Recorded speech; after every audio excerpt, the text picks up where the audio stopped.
دساتیر پاکستان پاکستان ایک نظریاتی ریاست ہے۔ اسے انشاءاللہ قیامت تک باقی رہنا ہے۔ چونکہ یہ ملک اسلام کے نام پر حاصل کیا گیا تھا، اس لیے ضرورت اس بات کی ہے کہ ہم اپنی زندگی کو اس طرح ترتیب دیں کہ وہ اسلامی ضابطۂ حیات سے عبارت ہو۔ اسلامی اصولوں پر عمل پیرا ہو کر ہی ہم اپنی عظمت رفتہ کو دوبارہ حاصل کر سکتے ہیں۔ اسلام ترقی کا مذہب ہے۔ جب بھی مسلمانوں نے اس پر عمل کرنا چھوڑا تو ترقی کے راستے ان پر بند ہو گئے۔ ہماری کامیابی کا راز اسلام میں ہے۔ اگر ہم اللہ کی رسی کو مضبوطی سے تام لیں تو ہم یقیناً ترقی کے دوڑ میں دوسرے قوموں پر سبقت لے جا سکتے۔ قرارداد و مقاصد۔ پہلی دستور ساز اسمبلی کا اہم فریضہ پاکستان کے لیے اسلامی اصولوں پر مبنی آئین تیار کرنا تھا۔ اس ضمن میں نوابزادہ لیاقت علی خان نے پہلا مثبت قدم اٹھایا۔ آپ نے 7 مارچ 1949 کو اسمبلی میں ملک کے آئندہ دستور کی بنیادی اصولوں پر مبنی ایک قرارداد پیش کی، جسے ارکان اسمبلی نے بحث کے بعد 12 مارچ 1949 کو منظور کر لیا۔ یہ قرارداد قرارداد مقاصد کے نام سے موسوم ہوئی۔ قرارداد اور مقاصد کے اہم نکات۔ نمبر 1، اللہ تعالیٰ کی حاکمیت۔ قرارداد مقاصد میں اللہ تعالیٰ کی حاکمیت کو تسلیم کیا گیا، جس کا مطلب ہے کہ پوری کائنات کی حاکمیت صرف اللہ تعالیٰ کو حاصل ہے۔ اس حاکمیت میں اس کا کوئی شریک نہیں۔ حکمران کو جو اختیارات عطا کیے گئے ہیں وہ اللہ تعالیٰ کی طرف سے مقدس امانت ہے، اور وہ انہیں اللہ تعالیٰ کی مقرر کردہ حدود کے مطابق استعمال کریں گے۔ نمبر 2، اسلامی اقدار کا تحفظ۔ قرارداد مقاصد میں اس بات کا اظہار کیا گیا کہ مملکت خداداد پاکستان میں جمہوریت، آزادی، مساوات، رواداری اور سماجی انصاف کے اصولوں پر عمل کیا جائے گا۔ نمبر 3، قرآن و سنت کی پیروی۔ مسلمانوں کو اس قابل بنایا جائے گا کہ وہ اپنی انفرادی اور اجتماعی زندگی قرآن و سنت کے مطابق بسر کر سکے۔ نمبر 4، جواب دہ حکومت۔ قرارداد مقاصد میں واضح کیا گیا کہ پاکستان میں عوامی حکومت قائم کی جائے گی اور حکومت عوام کے سامنے جواب دہ ہوگی۔ اقلیتوں کا تحفظ۔ اقلیتوں کو اپنے مذہب کے مطابق زندگی گزارنے کی اجازت ہوگی۔ انہیں اپنے عقیدے کے مطابق عبادت کرنے کی بھی اجازت ہوگی۔ بنیادی حقوق کی ضمانت۔ قرارداد مقاصد میں بنیادی حقوق کے تحفظ کی ضمانت دی گئی، یعنی پاکستان کے شہریوں کو مساوات، ملکیت، اظہار رائے، عقیدہ، عبادت، مذہب اور انجمن سازی کے حقوق حاصل ہوں گے۔ وفاقی طرز حکومت۔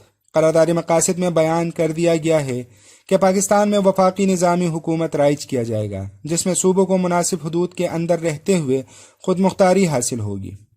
عدلیہ کی آزادی۔ قرارداد مقاصد میں عدلیہ کی آزادی پر زور دیا گیا۔ انتظامیہ اور دیگر شعبوں کو عدلیہ کے معاملات میں مداخلت کی اجازت نہیں ہوگی۔ ججوں سے حلف لیا جائے گا کہ وہ ہر طرح کے دباؤ سے بے نیاز ہو کر فیصلے دیں۔ پسماندہ علاقوں کی ترقی و خوشحالی۔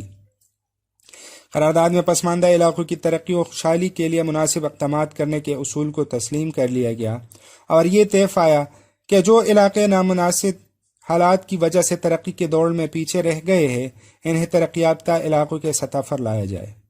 دفاع پاکستان۔ پاکستان کے تمام علاقوں کی حفاظت کرنا حکومت کی ذمہ داری ہوگی۔ اس سلسلے میں بری، بحری اور ہوائی حدود کے دفاع کا انتظام حکومت کو کرنا ہوگا۔ جمہوری طرز حکومت کا نفاذ۔ قرارداد مقاصد کی روح سے ملک میں جمہوری نظام قائم کرنے کا وعدہ کیا گیا۔ عوام اپنی مرضی کے نمائندے منتخب کریں گے اور انہیں منتخب نمائندوں پر تنقید کا پورا حق حاصل ہوگا۔ اسلامی معاشرے کا قیام۔ قیام پاکستان کا ایک اہم مقصد ملک میں اسلامی معاشرے کا قیام تھا۔ قرارداد مقاصد میں اس بات کی ضمانت دی گئی کہ پاکستان میں ایک ایسا معاشرہ تشکیل دیا جائے گا جس میں عوام اپنی زندگی کو انفرادی اور اجتماعی طور پر اسلام، قرآن کریم اور سنت رسول صلی اللہ علیہ وسلم کے مطابق ڈال سکے۔ قانون سازی کی بنیاد۔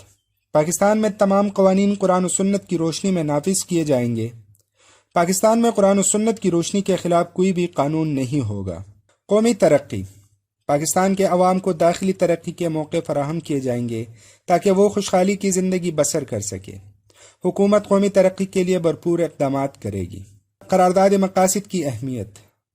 بنیادی دستاویز۔ قرارداد مقاصد کو پاکستان کی آئینی تاریخ میں بنیادی دستاویز کی حیثیت حاصل ہے۔ پاکستان میں مستقبل میں بنائے جانے والے تینوں آئینوں 1956، 1962 اور 1973 میں اس قرارداد کو بنیادی دستاویز کی حیثیت حاصل رہی۔ سیکولر ریاست کے امکانات کا خاتمہ۔ قرارداد پاکستان کی منظوری نے ان ترقی پسند عناصر کی امیدوں کو خاک میں ملا دیا جو پاکستان کو ایک لادین ریاست بنانا چاہتے تھے۔ قرآن و سنت کی بالادستی۔ قرارداد پاکستان میں اس بات کی وضاحت کر دی گئی کہ پاکستان چونکہ اسلام کے نام پر حاصل کیا گیا تھا، اس لیے قرآن و سنت پر مبنی قوانین وضع کیے جائیں گے۔ معاشرتی انصاف کی ضمانت۔ قرارداد کو اس لحاظ سے بھی اہمیت حاصل ہے کہ اس میں عوام کی بنیادی حقوق کے تحفظ، عدلیہ کی آزادی اور انصاف و رواداری پر مبنی نظام حکومت کی قیام کی ضمانت دی گئی۔ اقلیتوں کے تحفظ کی ضمانت۔ قرارداد میں غیر ملکیوں کو مکمل مذہبی اور ثقافتی آزادی اور مسلمانوں کے مساوی حقوق عطا کرنے کی ضمانت دی گئی۔ آئین کا مستقل حصہ۔ قرارداد اور مقاصد کو 1985 میں صدر جنرل ضیاء الحق نے 1973 کے آئین میں ترمیم کر کے آئین کا مستقل حصہ بنا دیا۔ 1956 کے آئین کے اسلامی دفعات۔ 1956 کے آئین میں مندرجہ ذیل اسلامی دفعات شامل کیے گئے۔ نمبر 1، اللہ کی حاکمیت۔ قرارداد مقاصد کو آئین کے شروع میں ابتدائی کے طور پر شامل کیا گیا، جس میں کہا گیا کہ پوری کائنات کی حاکمیت اللہ تعالیٰ کو حاصل ہے، جس میں اس کا کوئی شریک نہیں۔ پاکستان کے عوام اللہ تعالیٰ کی بنائی ہوئی حدود کے اندر رہتے ہوئے حاکمیت کے اختیارات کا استعمال ایک مقدس امانت کے طور پر کریں گے۔ قانون سازی کی بنیاد۔ پاکستان میں قانون قرآن و سنت کی روشنی میں وضع کیے جائیں گے۔ ملک کا نام۔ 1956 کے آئین کے تحت ملک کا نام اسلامی جمہوریہ پاکستان رکھا گیا۔ صدر کا مسلمان ہونا۔ 1956 کے آئین میں صدر پاکستان کے لیے مسلمان ہونا لازمی قرار دیا گیا۔ اسلامی اصولوں کی پابندی۔ 1965 کے آئین کے افتتاحیہ میں کہا گیا کہ پاکستان ایک جمہوریہ ملک ہوگا جس میں انصاف، آزادی اور مساوات کی اسلامی اصولوں کے مطابق نظام حکومت قائم کیا جائے گا۔ اسلامی نظام زندگی۔ آئین میں اس بات کا اعادہ کیا گیا کہ پاکستان کے عوام کو اس قابل بنایا جائے گا کہ وہ انفرادی اور اجتماعی زندگی کو قرآن و سنت کے مطابق ڈال سکے۔ اسلامی اقدار کی حفاظت۔ آئین میں اسلامی اقدار کی تحفظ اور برائیوں کے خاتمے کی ضمانت دی گئی اور اس بات کا اعادہ کیا گیا کہ ملک سے سود، عصمت فروشی، جوا اور شراب کا خاتمہ کیا جائے گا۔ زکوٰۃ اور اوقاف۔ 1956 کے آئین میں اس بات کی وضاحت کی گئی کہ پاکستان میں زکوٰۃ و اوقاف کا نظام رائج کیا جائے گا۔ فلاحی ریاست۔ 1956 کے آئین میں پاکستان کو ایک فلاحی ریاست بنانے، ملک سے غربت کے خاتمے اور مزدوروں کے لیے کام کرنے کی اوقات کار بہتر بنانے کا اعادہ کیا گیا۔ اسلامی ملک میں دوستانہ تعلقات۔ دستور میں حکومت پاکستان پر زور دیا گیا کہ وہ تمام اسلامی ممالک کے ساتھ دوستانہ تعلقات قائم کرے۔ اقلیتوں کے حقوق کا تحفظ۔ 1956 کے آئین میں غیر مسلم اقلیتوں کے حقوق کی تحفظ کی ضمانت دی گئی۔ عدلیہ کی آزادی۔ 1956 کے آئین میں عدلیہ کی آزادی کا خاص لحاظ رکھا گیا۔ اعلان کیا گیا کہ عدلیہ کو انتظامیہ سے علیحدہ کر دیا جائے۔